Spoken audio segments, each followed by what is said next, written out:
Probably the biggest complaint that we hear from couples in long-term relationships is like that spark just isn't there between the two of us. I don't feel desire for my partner the same way that I used to. And also it can feel like the natural mismatches in desires have really started to expand to the point where it might feel like we're on really different pages about how often we want sex. So that is a big problem for so many couples in long-term relationships, and we set out to solve it. The reality is, the more you talk about something, the more you have fun talking about something, the more fun that thing feels, and like the more likely you are to want to do that thing. And so it's exactly the same for anybody listening to this.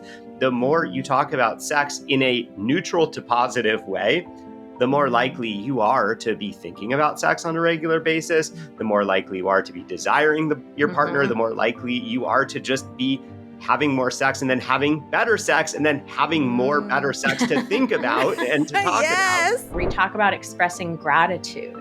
Gratitude is actually found to be the number one predictor of marital success. Like, it's that important. And gratitude is all about those little moments of seeing our partner. And like, yeah, I can take Xander for granted that he unloads the dishwasher. Like, yeah, that's his chore. He's supposed to do it. Or I can take a moment to say like, hey, I really appreciate you for doing that. Or I can take a moment to like see something about him as a person of like, thank you for making me laugh yesterday. Like, that was so fun to have that little moment with you.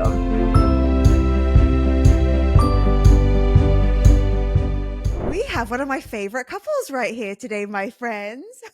Vanessa and Xander Marin, welcome to the Let It Be Easy podcast. Yes. Yeah, thanks. I am Very so excited to be happy. here.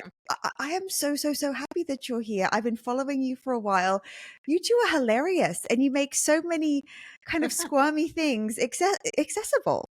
I mean, thank you so much. Yeah, I think it's important with the topic like sex. Like, we've got to laugh about it. There are a lot of funny things about sex. There are a lot of vulnerable things about sex too, but we've got to find some ways to laugh at it. I completely agree. I think in general, we can take ourselves a bit less seriously in life. But this is a topic that's kind of tricky to feel, I think, really relaxed about. And do you feel like everyone just comes to you now with all of their questions and they're so bold? And are you just so utterly relaxed on this topic all the time? I think in our own personal life, we still have times that we feel a little awkward and uncomfortable, or like, I want to ask for something, but I don't know quite how to say it. And it's really important to us to normalize. Yeah, even like doing this work, talking about this every day for years, like we still have those moments ourselves. But yes, people do come to us with all of their questions. Oh, yeah. And I think it's really just a sign of how desperate we are to have these open and honest conversations. That the second somebody hears me say I'm a sex therapist, they're like, okay, can I bring you into the corner? I've got some questions. Please, can you help me answer these? And at this point, like, we've heard it all, so you can't rattle us. Yeah, I think like in our social life, it's been a really long time that like all of our friends just kind of come to us with everything that's going on. I mean, like even like soon after we started dating, I think once, our friends felt comfortable, it's just always been something that people have been, coming to us with. And I think that's just validation that, yeah, this is the right career choice. People need help in this area. It's almost like this is the book, Sex Talks, the 5 conversations that will transform your love life, is the book that we've needed and the book that we've been waiting for, often without even realizing that we need it. Yeah. I mean, it's the book that we wish we had when we were earlier in our relationship and, having our sex life slow down and not be as exciting as it was at the very beginning of the relationship, but also having no resources for how to talk about it and how to understand what was going on. So yeah, a lot of the book is like, this is the book we wish we had. Yeah. And I have to like really hand it to you both. Like, you really go there in the book.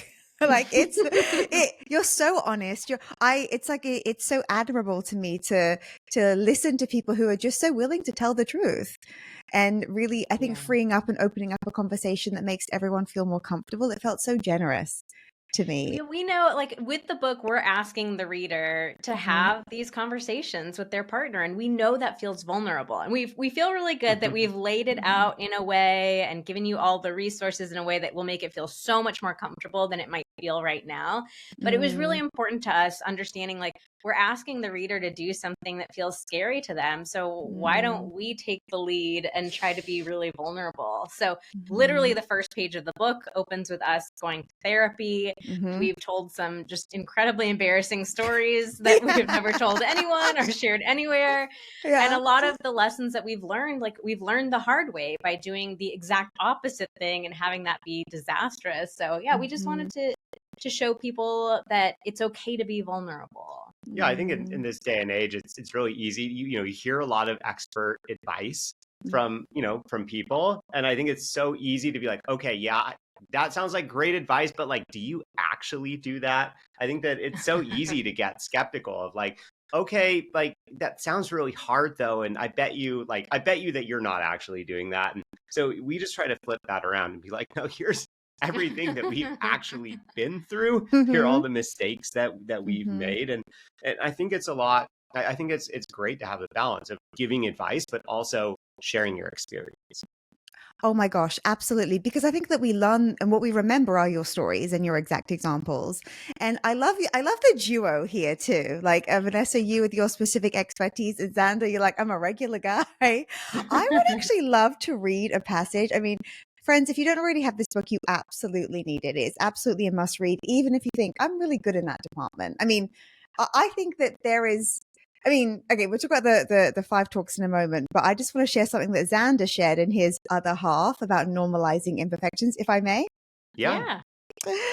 Okay, this is how real we get, my friends. Okay, so Vanessa and Xander wrote this book together, and Xander chimes in often with his just regular opinion from like a regular person, and he says this. Here's what sex looked like for Vanessa and me just last week. I initiated by casually mumbling, "Wanna do it?" Oh my God. Classic. Note to self, you've got to stop Seductive. saying this and we speak about it. Yeah, you get into that later too. Vanessa gave me the side eye in response, so it's pretty clear she would have appreciated a more enthusiastic invitation. Once we got started, my erection wasn't as hard as it sometimes can be, and I found myself worrying at times about losing it. Vanessa wasn't particularly wet when we started having intercourse, and I got distracted wondering if I should grab the lube from the nightstand. We had an awkward dirty talk situation when I didn't quite catch something Vanessa said and responded with a loud, "What?" Oh my God, this is so good. Overall, there were moments when things felt really good and moments when things felt a little flat or off. My orgasm was all right, but I've definitely had better. We got some bodily fluids on the sheets and that had just been washed. And afterward, Vanessa wanted to get up and do something together, but I was tired and wanted to stay in bed for a few minutes to collect myself. Is this not every married couple? Is this not the story of every married couple over the years just experiencing like kind of regular sex at home that isn't the fairy tale that you guys talk about? Yeah. And here's the thing, like, this kind of sex is so common, but it feels like so extreme or so weird for us to be sharing it just because nobody talks about this kind of stuff. It's like, we've all had sex like that. There's no shame in it. So like, let's talk about it more openly. I mean, I think that probably, I mean, you have different intentions for the book to bring to the forefront this very natural conversation. But I think probably, maybe even without even realizing it, just how relatable and how you make everyone just probably take a bit of an exhale. Was that one of your goals? Oh, absolutely. Absolutely. to be able to just go, hey, look, we're in it. We're with you. Like this is, and you two are the expert. Like you two lead the charge on this.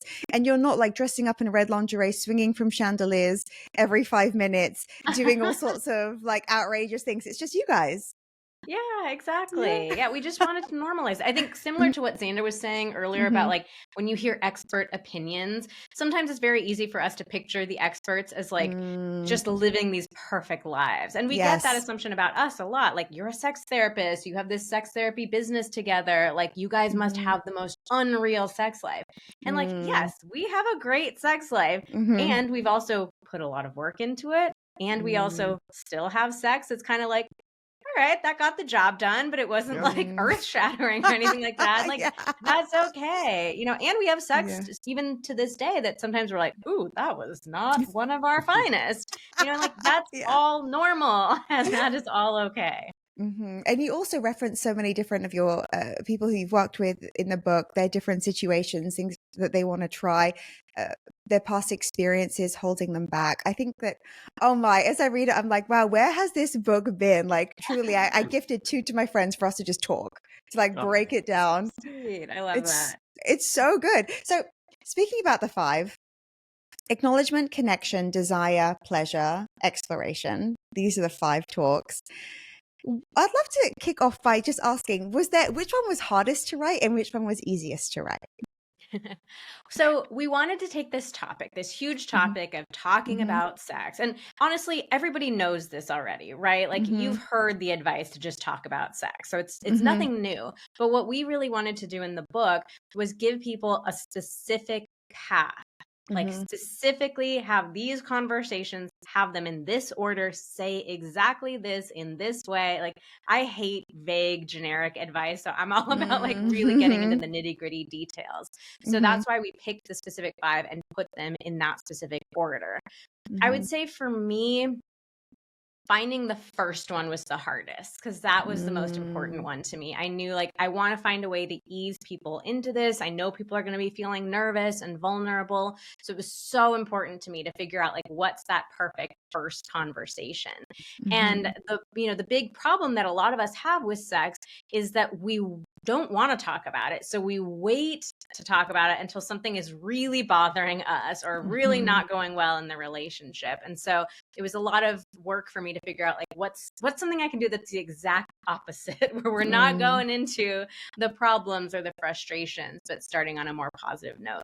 Also, aside from the five conversations, I think the other challenge was actually setting up the first part of the book, which is before you even get into the conversation. So we had kind of laid out, here are the five conversations that we think every couple needs to have. And then it was like, okay, so what do you need before that in order to be able to be set up to successfully have these conversations? And there's a lot of kind of like self-work and understanding that needs to happen in order for you to really be super set up to have those conversations successfully. And so that whole first part of the book was, okay, we could have probably written an entire book on like, here's all the stuff you need to know on your own before you even have a partner. And it was distilling that down into like, these are the essential things that we want you to know, stuff that we want you to think about, kind of almost like conversations to have with yourself in advance of getting into those five.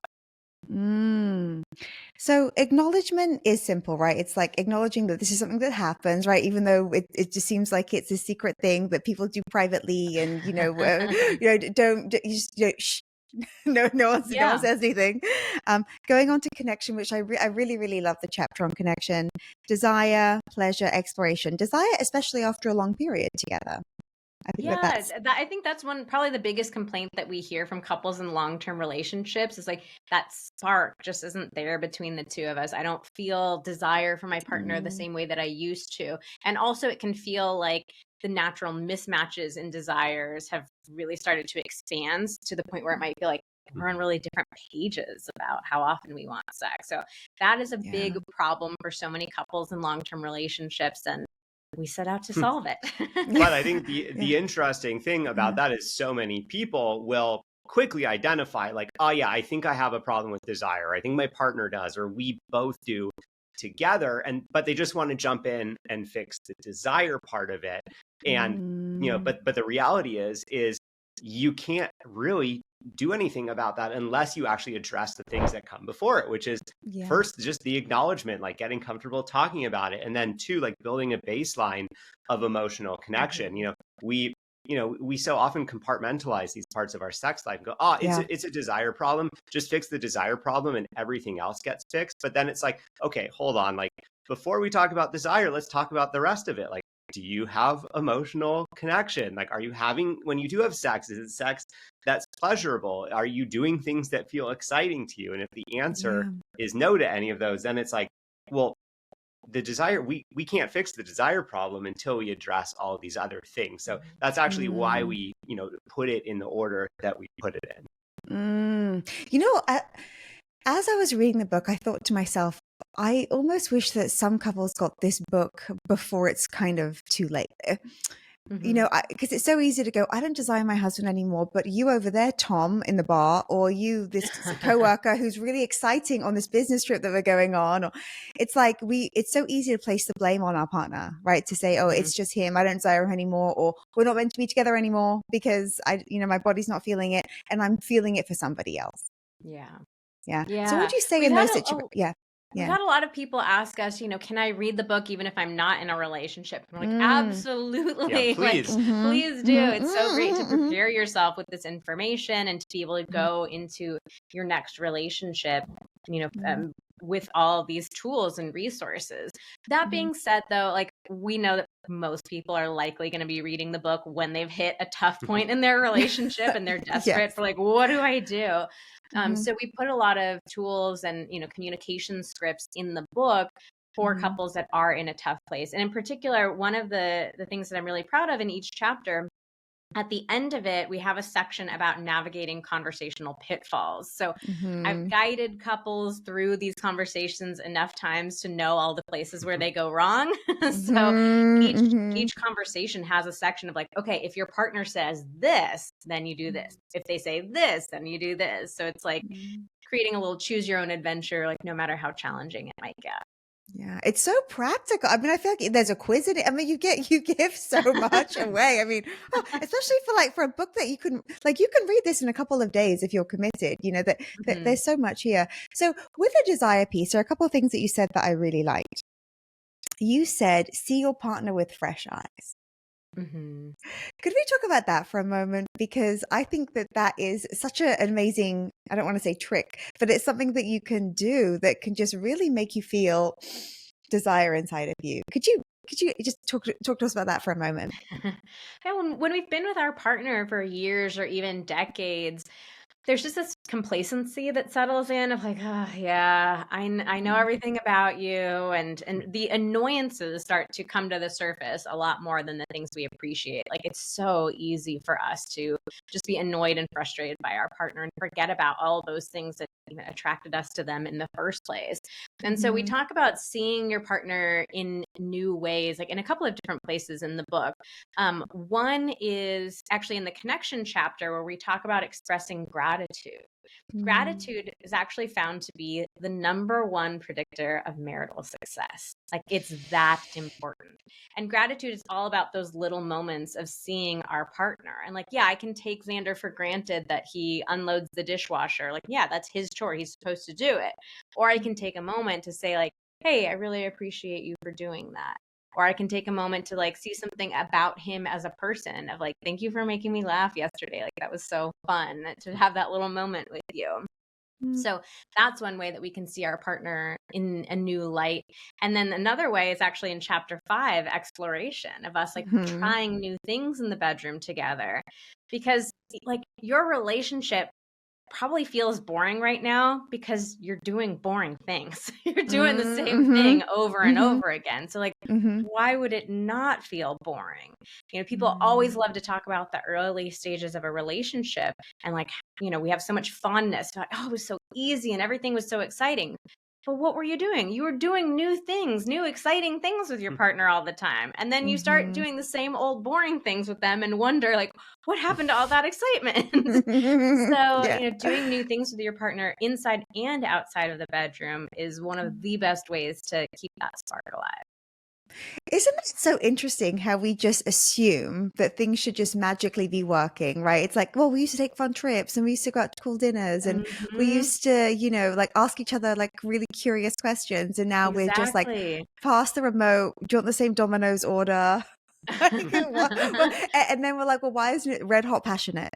Right? Like, obviously it's not. I know, but most of us, we just don't. It makes so much sense when I'm saying it right now. Like, yes. Of course, but most of us just don't make that connection in our heads. And instead we just sit here, like, feeling scared and worried, like, oh, what happened to us? And, oh, I miss those early days. And it's like, well, take a look at what the relationship actually looks like. And I think some of the ways that we talk about relationships, sort of like from a societal perspective, or the kind of stereotypes or tropes that we see on TV and in the movies of, like, oh, like, like, oh, are you going to lock it down? Or like, are you guys going to settle down? There's sort of this idea that necessarily once you get serious, then you stop doing the fun stuff. You stop doing the exciting things, that somehow you're locked in now to like, this is the routine that we have. This is who my partner is. This is who I am. These are the things that we do, you know, for date night. These are the things that we do in the bedroom.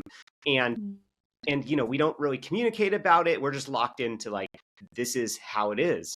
But the reality is throughout the course of our lives, and definitely throughout the course of a relationship, like we all change a lot. Like Vanessa and I talk about how, you know, I feel like we've each kind of been like 3 or 4 different people over the course like of our Xander 3.0. Yeah, I'm on Xander 3, maybe 4.0. I think you're on 4.0. All right, but yeah, you know, and so it's like, instead of feeling like scared that, you know, we have to be in this box that we've somehow agreed to without ever actually saying anything about it, like, can we be open to, you know, we each get to change, we each get to grow, you know, that can help, you know, can we reframe this perspective of like, oh, we're not supposed to change because like this is who I'm supposed to be, to like, oh yeah, we're changing, we're growing, you know, I get to meet a new person, you know, in my partner, and grow with that person and learn to love that new person.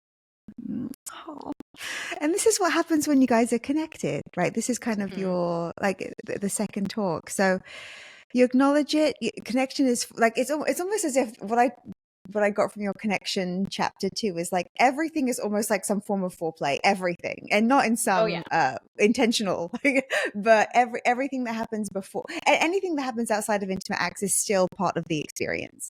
Exactly. Is still leading there. Yeah, how you interact with each other and how you treat each other throughout the day, like that is either going to keep that connection alive and growing or take away from that connection. And so most of us, like Xander was saying earlier, like we compartmentalize sex. We think of like, oh yeah, well, once the door is closed and the lights are off, like that's when sex happens. No, sex happens. We like to say like foreplay for the next time starts the second that sex stops. Right? But that's good news, because someone might go, oh no, oh my gosh, I have to be like a purring kitten. You're like, no, this is good news. Yeah. Like so I think it's really just about treating each other kindly and with love and wanting to connect with each other too. Like, you know, if you're crawling into bed at the end of the night and it feels like there's a stranger crawling in bed next to you, like that's going to be very hard to get excited about being intimate. You know, and unfortunately most couples these days will tell us like, yeah, we don't really feel that connected. We feel like we're roommates rather than romantic partners. We feel like we're ships passing in the night. So we wanted to create that chapter to help couples recognize like the emotional connection between the two of you feeds into the sexual connection and vice versa. Like we have to keep both of those things alive. One thing I love that you shared in the book too is even like small things like acknowledging the other person when they come into the room. It's really easy to not do that. Oh my God, yeah. Or even when someone comes back from a run or comes, you're just like, of course you're here. Oh yeah. Not like, I think we have this tendency to think of emotional connection as like the big gestures, like, oh, going on a romantic trip or celebrating our anniversary. And like those things are great, but it's really the small daily things that we do that really sustain the connection. And so something like acknowledging your partner's existence, which you just said that, and I was like, "Ooh, actually, I think I've been slipping on that one a little bit lately." It's these little things that we forget to do. It's so easy to forget to do, but I really like a lot of the tips in that chapter because they're easy, they're free, and they're fast. Like it doesn't take that much effort to look up at your partner and like make a little eye contact and smile at them, but it has a really big impact.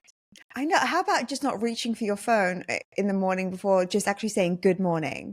Right? Like it's so easy. I mean, I think these things really, really happen. So one thing I learned from you, which I thought was really fascinating, especially as it kind of pertains to different, like just people's natural inclination, is the reverse and the drive.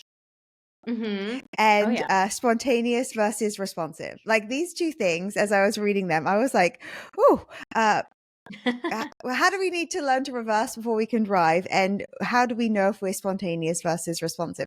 I think that this makes so much sense because sometimes we can place a judgment, right? We can go, oh, someone's not interested, or the way that their body reacts isn't how it should react in this precise second. Could we speak about those two? Actually, could we start with spontaneous versus responsive first? Because I think it's Let's go there fascinating. first. Yeah. So this is really important information about sex drive that most people do not even realize exists. So there are actually two sex drive types. And again, this is so important because low sex drive and mismatched sex drives are the biggest complaints that we hear in long-term relationships. Most of us just don't even realize how sex drive actually works. So there are two places that we can get excited about sex. Mentally, like the idea of sex sounds good, it pops into our head, we're just thinking about it. And then physically in our body, like our body is getting physically aroused and ready to have sex. So that's things like getting wet, getting an erection.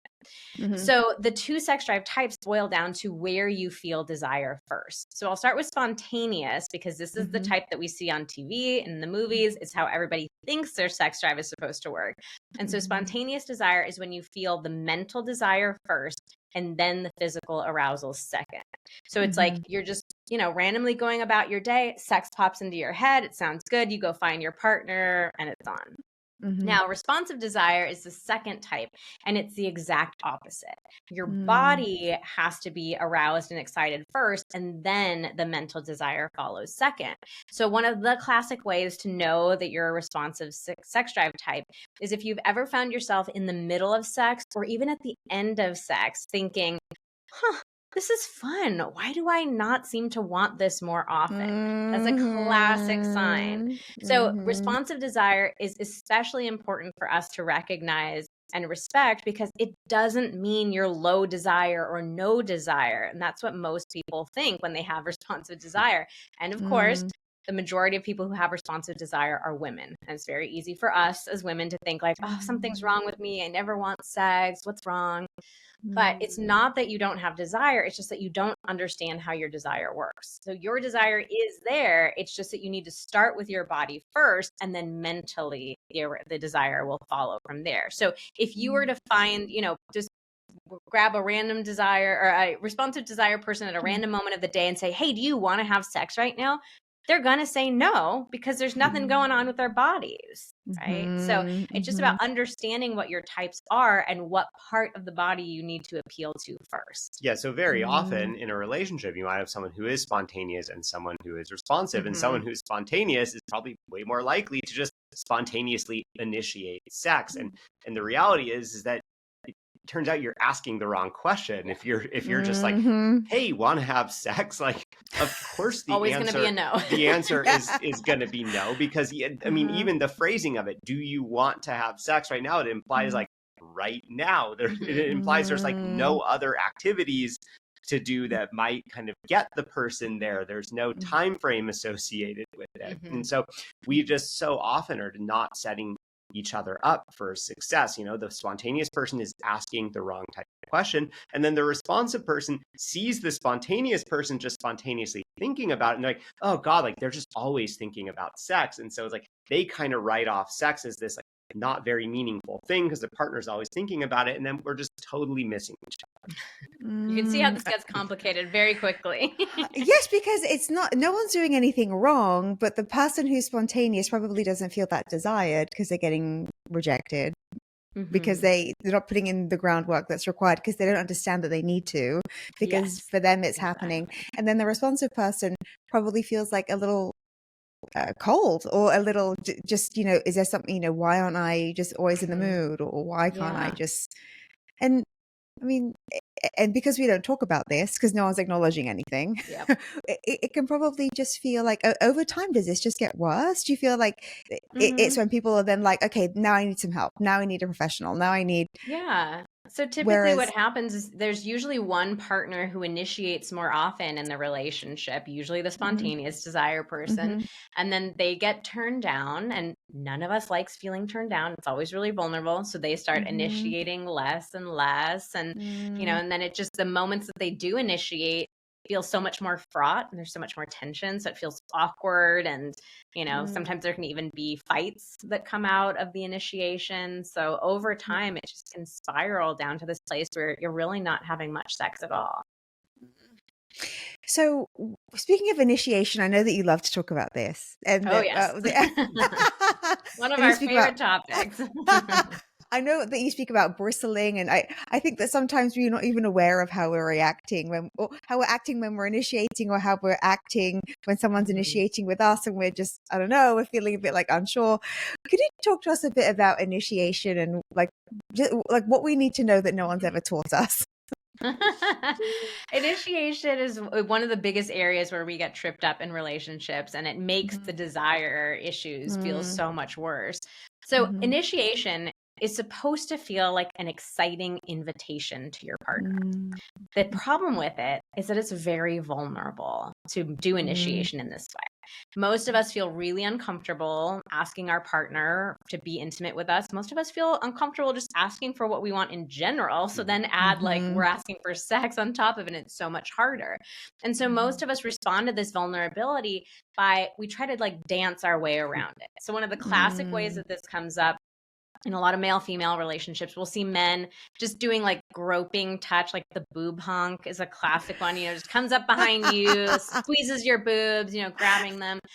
And he's actually trying to initiate sex like that. But then what happens is she's like, oh, no, get off of me. Like, that's so gross. I don't like that. And he's like, oh, I was just kidding. I was just playing around. So they try to frame initiation as a joke, so that there's a way to back out of it. Plausible deniability. I wasn't actually initiating. No, I was just playing around. Yeah, I've got nothing to feel bad. I don't need to feel disappointed because I didn't actually do it. Yeah. Right. But still, everybody knows what's going on. Like, you both know that he was actually trying to initiate, right? And so it creates so much discomfort. And then, sometimes people go to different directions about like just trying to be really subtle about it. Like you're trying to give your partner the look, but they're like, do you have something in your eye? Like, what is going on here? So most of us are just not good at initiation. And like, how are we supposed to get excited about sex and want to be intimate with our partner and even like start sex on a good foot if it's not being started in the right way? So this was an area where we really dive into a lot of detail in the book about like how to make initiation feel like the exciting invitation that it should be. Could you share with us a couple of your favorite ideas that people just seem to connect with, or that seem like the easiest place to start, perhaps?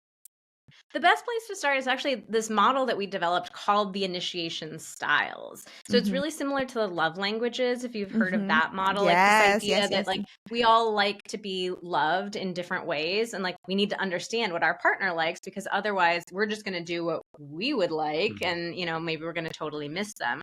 So the initiation styles model is like the different ways that people like to be initiated. So I love creating models because it just gives people a framework to talk about. It's like a little personality quiz. There's always fun to talk about, like, ooh, I think I'm this type, or like I'm kind of a mix of these two. I can't decide.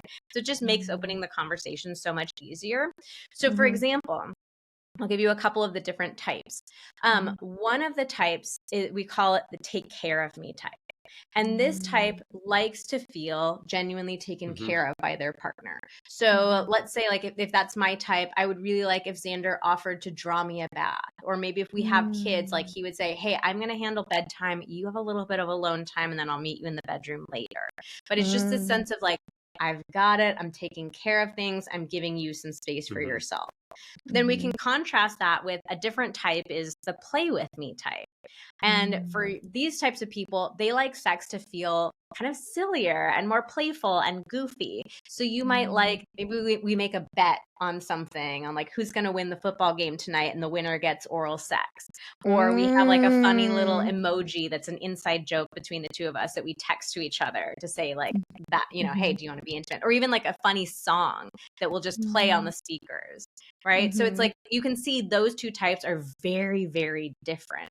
So if we start there of understanding like, what's the general approach that I like around initiation, then you can get into more specifics Yeah, I think it's so important to understand, what your type is and what your partner's type is. Because so many people ask us, oh, well, just give me the list of like the 3 best ways to initiate sex. And the issue is there aren't 3 best ways. There are best ways depending on what initiation style the person is that you are trying to initiate with. And so, yeah, I mean, like, we'll definitely like don't watch TV and movies and try to do it the way that they do it there. But the problem is we see very specific types of initiation portrayed way more often. Well, and there isn't really initiation in TV and the movies. Like nobody actually happens. It's just like it's just on, right? Yeah.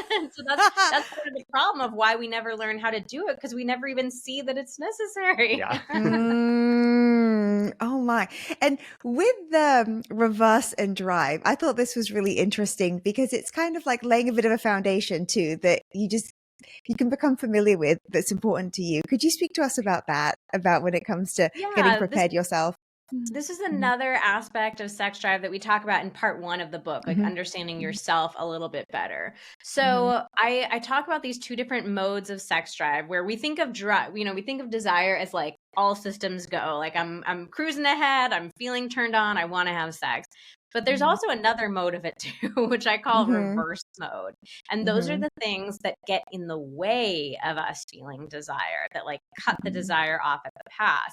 And in my work with clients and in looking at research that's been done on this, like I've found that it's actually much more effective to address the blockages to desire first before we address putting it into drive and like all systems go. So taking a little bit of time for yourself, and this is something that somebody could do, after listening to this episode, just take a couple of minutes to think about like, what are the things that tend to get in the way of me feeling desire? So some of them could be very practical. It might be things like, well, we don't have a lock on the bedroom door and I'm always nervous about the kids barging in. Or like, we don't really have much sound privacy in the house and I'm worried about kids overhearing. Or it could be like, oh, like if the room is messy, then all I can think about is, oh, I got to do the laundry.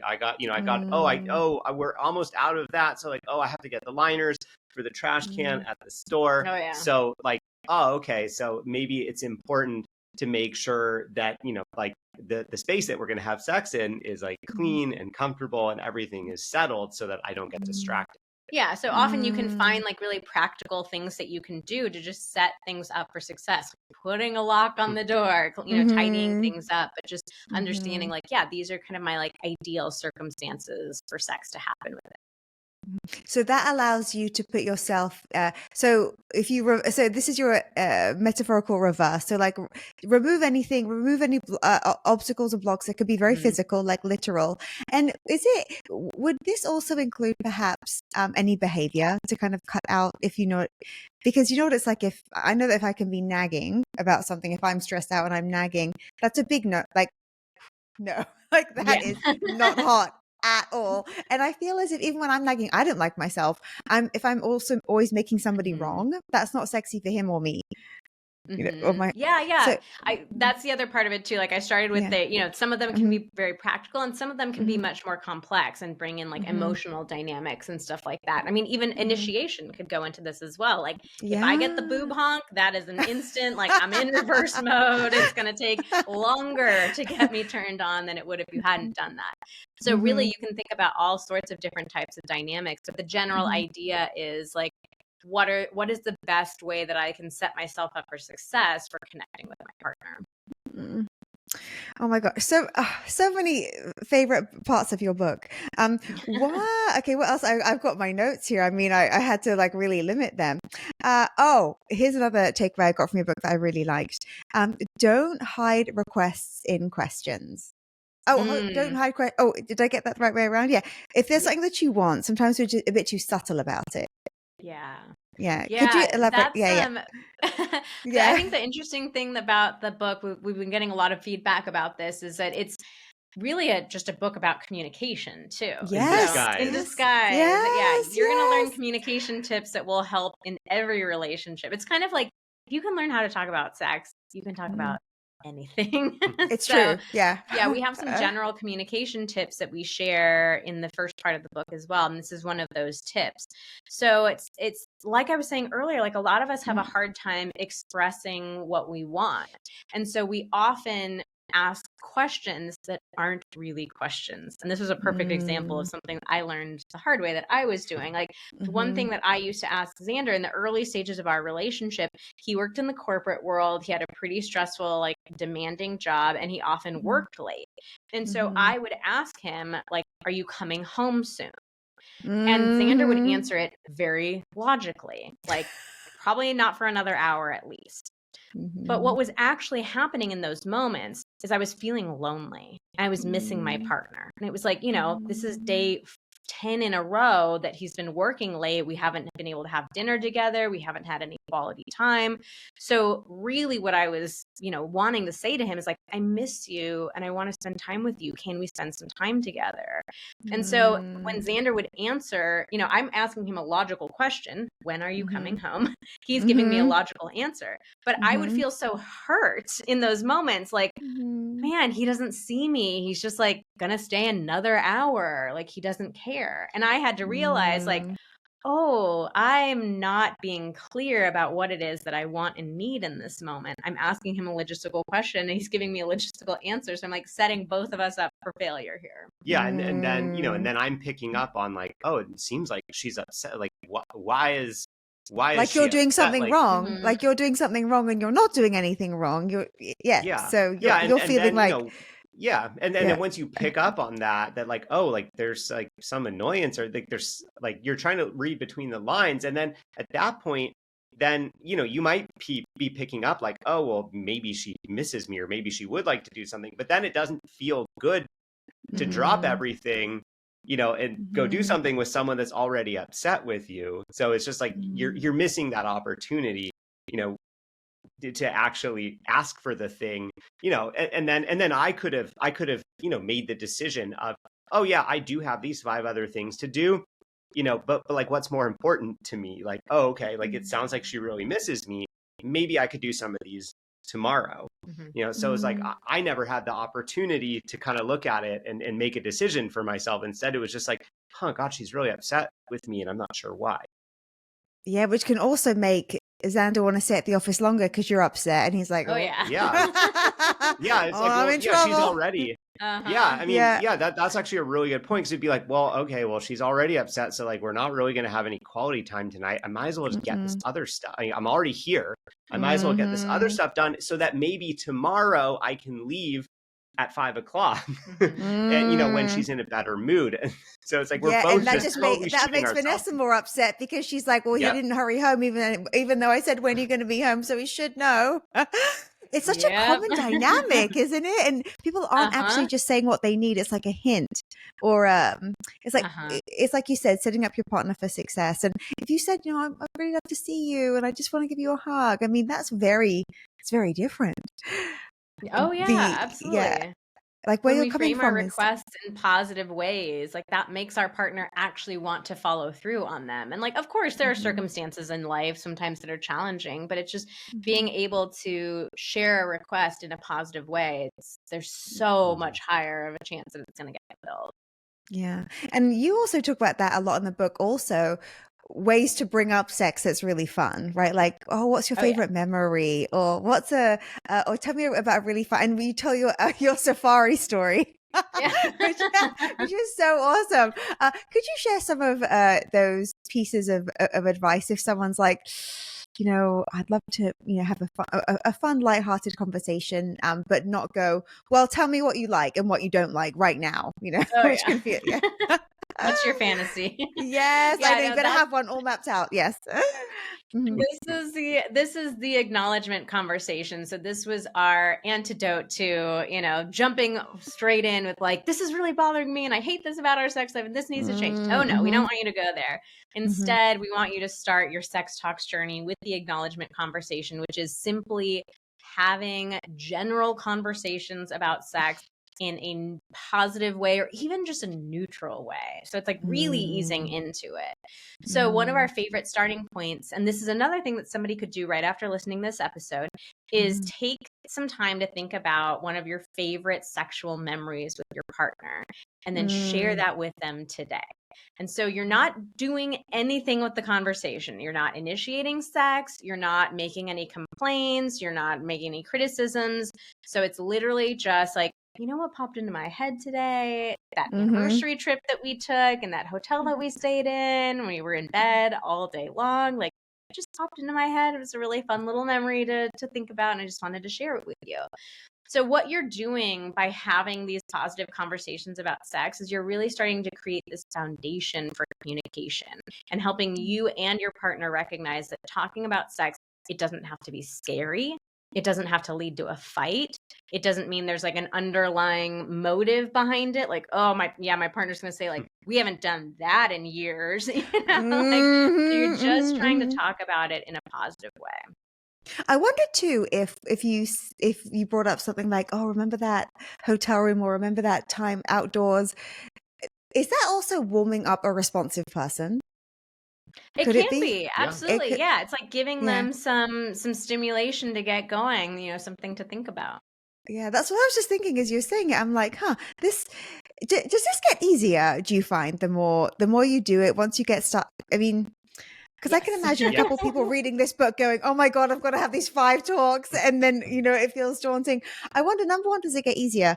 And then also, secondly, is this, I mean, even if you did this alone, just say your partner isn't a great communicator, they are who they are there still benefits to doing this and just reading this yourself? Yeah, let me start with the first half of that, which is, does it get easier? And yes, it absolutely gets easier. Once you've been through these 5 once you start with the acknowledgement one, already it will be getting much easier. But yeah, once you've gone through these 5, then on an ongoing basis, this will be so much easier. People always ask us like, oh, well, you guys talk about sex, for a living. You're obviously talking about it all the time. So like, does that like make it boring for you or like, does it feel like sex is a chore?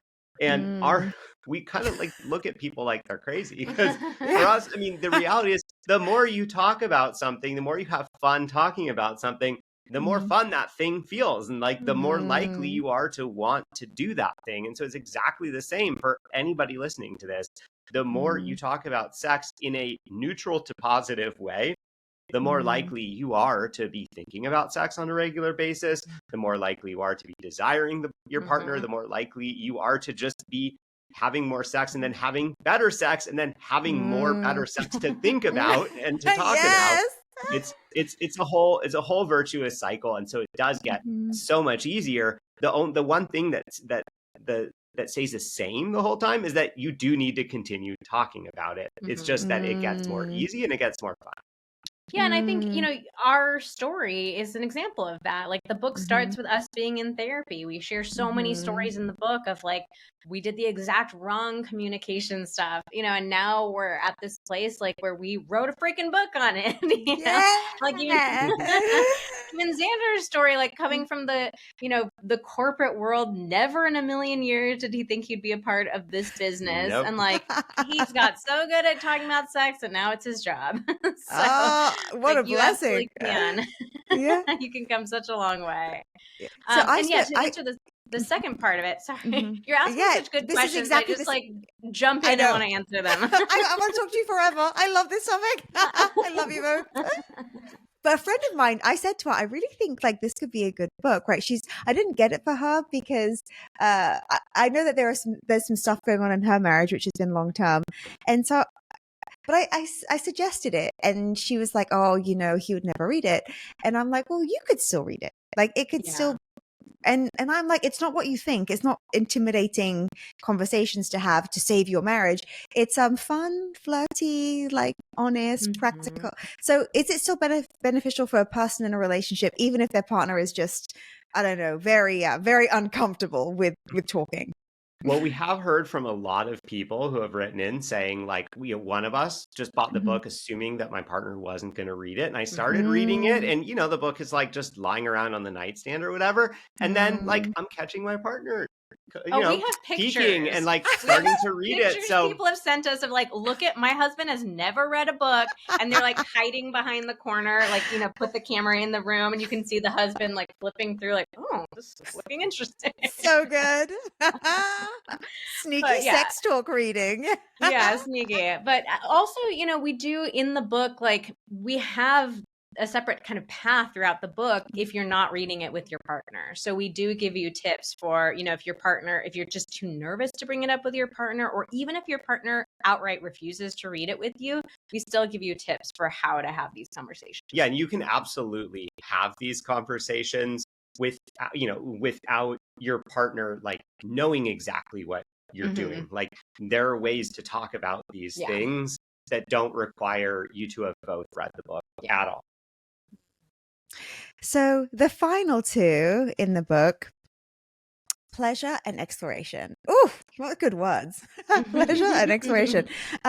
If you had to, of course, the book is a much purchase, friends. If you haven't already got it, it's such a must read. But if you think about pleasure, sometimes I think that it can feel kind of transactional, very temporary. Pleasure is kind of more in the giving. What's your philosophy around pleasure in the bedroom? Because I feel like this isn't also something that we're taught, especially growing up, because we're just taught like not to get pregnant, right? Like or whatever it may or not get. What's your take on pleasure in summary?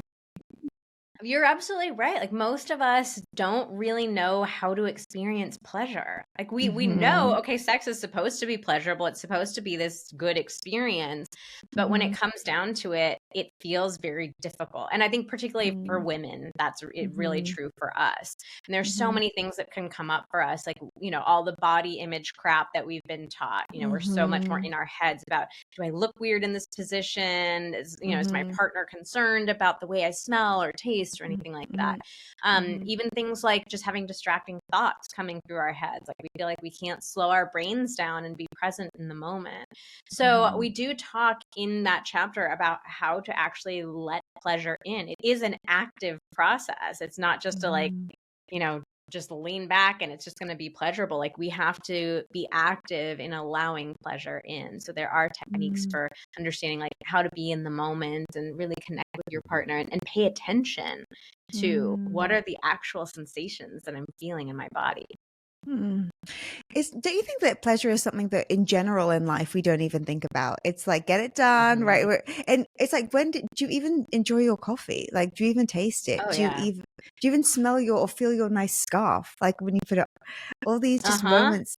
Do you find that the more pleasure you seek out, the more you just kind of notice it's available and the more you're just tuned in to Absolutely. it? Yeah. That's actually one of my favorite exercises for learning to get more comfortable with pleasure. Sexual pleasure can actually, can feel pretty big and overwhelming and intimidating. But if we focus on the pleasure that we can get in those little everyday moments, like that can feel a lot less intimidating. And it's also this incredible discovery of how much pleasure is available to us. Literally in every moment of the day, pleasure is available to you. And so it's, it's little things like, can I notice what it feels like to have the warm sunlight just touching my skin? Can I notice the smell of this amazing cup of coffee? Can I notice the feel of like my, the feeling of my clothes, or like just the way I move my body, like noticing my hips kind of sway side to side. So that's a really cool thing about pleasure, is we can experience it in every moment if we choose to. And you give such good exercises in this book, and you share your own rules that you kind of abide by that are kind of a little different, right? Like, you suggest, if you're going out on a date, have sex first. Yes. Right? Like I love that. I mean, it just feels like, yes, like, it also feels like kind of early relationship vibes too, right? Like when you can't wait almost. Yeah, you can't wait until you're going out to dinner. Can you share with us a couple of your rules, because they're different? I know you guys make out often. You have like your own rituals, because I feel like if we even copied one of them 50% in our relationships, we could see a huge boost like in our happiness and how connected we are. Yeah, so having sex before a date night, that's definitely one of our favorite, and so practical and just straightforward. But yeah, once you go out to dinner, you're full, if you've had drinks, you're tipsy or you're outright drunk, maybe you just like kind of feel uncomfortable. It's hard late. it's late. You come back at the end of the night and it's like, oh, okay, I would rather go to bed. So if we can prioritize having it before, you're going to have such a better experience. And then you get to go to your date having this like sexy little secret between the two of you. So it's just so much more fun. And then our making out rule, that was something that we decided to do because we realized that the only time we were making out was in the lead up to sex or during sex. And that made me sad to realize that, because we used to make out all the time. Like the first night that we made out, or that we met, we made out for hours. It was just so fun to make out. And so we decided to turn that into like a special little ritual between the two of us, where every night before bed, we make out with each other. And, it can be 10 seconds on nights that we're tired or not really feeling it. It can be longer if we are, but it's just having that special little ritual of connection, like a moment that we know we can rely on to connect with each other, and being able to experience making out just for the sake of making out again. I'm so happy that you two exist and that you're together and that you do this work. Like, I can keep you forever. Obviously, I won't. But the exploration chapter, gorgeous, fun. There's a checklist. Enjoy your lives. Enjoy your bodies. What fun. What's next for you guys? Like, what's coming up? Like, anything exciting you can share with us? We're focusing on all of our like guides and courses right now. We had to take a little bit of a break from those with the book, but we have, so the book is all about communication, and then we have guides and challenges that are more about like sexual technique. So we have our ultimate foreplay guides, we have next level intercourse, and we have 2 challenges for couples, like a sex challenge and an emotional connection challenge. So we're getting to focus on those more now, which we love, because we also love getting really practical with that area too. Like, like no one teaches you how to talk about sex. No one really teaches you like all the options. All the options that are truly available to you when it comes to sex, when it comes to oral sex, intercourse, dirty talk, all the various things. No one teaches you what the options are, and certainly not how to do all of them. And so we just like to have really practical stuff that takes the shame away of like, it's not like there's nothing wrong with you for not knowing this. Like, how would you know this? Let us walk you through it. Even if you do feel comfortable or confident with your technique, like there are always ways that we can get better and have like the best experience ever. And you can keep topping your best experience ever. So we love sharing, techniques for that, really step by step, like illustrated exactly what to do. It's very fun. It's a menu. Like we're sticking to like the 2 orders on the menu, right? We're like, well, I know I'll get my Cobb salad, and we're like, oh, there's a menu. You're illustrating it for us in all of the ways, figuratively, literally. Okay, so where does everyone go to find out more about you? Of course, the Sex Talks is an absolute must read. Have a book club. Give yourself the gift of this book. It will pay off in endless ways for the rest of your life. Actually, final question that came to mind as you were talking before: is it ever too late to do this? Are you like, it's been 25 years, Jono isn't changing. Jono is like, or Katrina, she is who she is. Like, is it ever too late to? I don't think it is ever too late. And we have heard stories from couples who said, we thought it was too late, but we read this book as a last ditch effort, and it really changed our lives. So it's never too late. Just pick it up, read the first few pages. It's going to be a lot less scary than you think it is, I promise. And you'll laugh. Like, that's the best part. And do you think that we're worth it? We're worth this pleasure in our lives? Like, absolutely. Absolutely. Like, we're worth it. We've got this body on planet Earth. Let's enjoy it. Let's enjoy it, and let's enjoy each other. Exactly. You've found this really special person, and let's enjoy each other as much as we possibly can. So we would love to connect with any of your listeners. We'll give you a couple places where you can find us. You can find the book at sextalksbook.com. We have links to all the major retailers, and if you come back to that page after you've bought the book and put in your order number, we'll send you a workbook for free that goes along with the book. Mhm. And then we are most active on Instagram. We're at Vanessa and Xander. We share stories So every good. day. Lots Yeah. of great conversation openers, lots of funny stuff to just make you laugh. So you can shoot us a DM and let us know you found out about us through the podcast. And then you can get all the guides and courses, all the fun stuff on our website at vmtherapy.com. VM Therapy, a must visit, my friends. Vanessa, Xander, what a joy. I hope you'll come back. I could talk to you forever about this. And I can't wait to see. I can't wait to follow more and learn more from you. And thank you for being who you are and all the generosity that you share with us. Both of you. Thank you Yeah. so much. Thanks This has for been such having a us. great conversation. Oh, mwah. So much love, my friends. Until next time, so much ease.